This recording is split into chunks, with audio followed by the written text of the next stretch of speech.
Handak haidokhiba bosemna loba class 10 examination gi result ta lenga ki school amo oina Hairangoi-thong High School dagi maheiroi ahumna mark wangna exam pass torokpa si school asigi achowa mai pakpa amani haina Hairangoi-thong High School Coordinating Committee HSSMC gi coordinator Laistram Randhoni na thagatpa phongdokre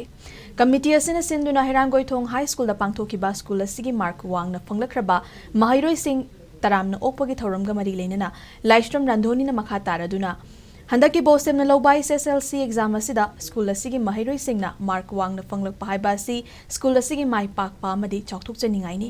school asida tamliba maheiroi singi marakta hauzik relief camp te leiriba angang kaya school asida mai masing tamduna hairiba exam asida mai paklakpa yauri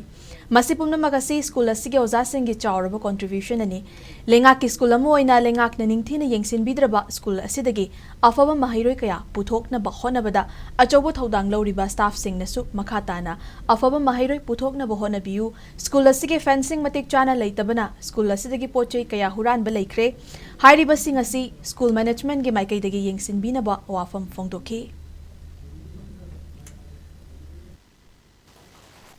Ahoy relief camp amsung displace oira leiraba adum laba angang ahum se school asida mahei masing tamanna ba koina haijaruraga logjaruraga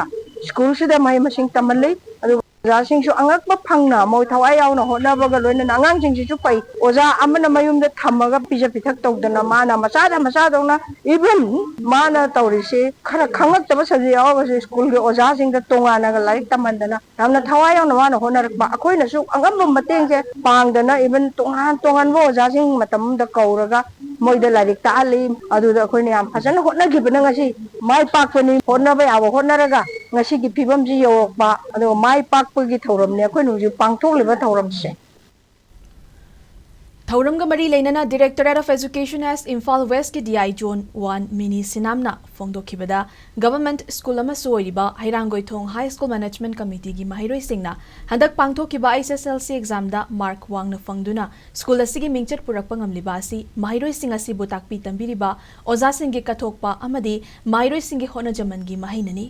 Makha tarakpa exam sing dasu oja singna angamba thak ta takpi-tambiduna government school sing su mangjil thaba afaba maheiroi sing puthoksi masina government school sing mai paklakpagi achobo khudam amasu oiragani haiki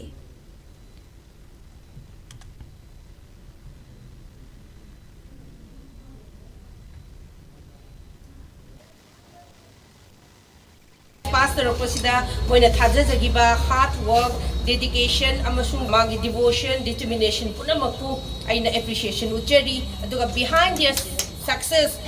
yamna achoba strong support system amalegi ba school sida, adugi strong support system dudi school sigi headmistress, aduga school sigi teaching staff amasung sagi SMC members na oibiki, aduga moy mayamna sagi pulla kanda angang sinchibu motivation pibiduna encouragement pibiduna sagi lairik paba matamda yamna kupna shenabiduna sigi achoba achievement si purapagidamagta ayna yamna thagat pa phongdokjari duga makha tarakpadasu in the coming years Oja mayamna punna hotnabiduna amasung SMC members singna support tawbiduna school asi hen phagalakani haina thajaba thamjari duga both in terms of academic achievement aduga hiram khudimakta yamna phaba laktuna school asi one of the best government schools in the state si oirakani habasigi ai thajaba thamjari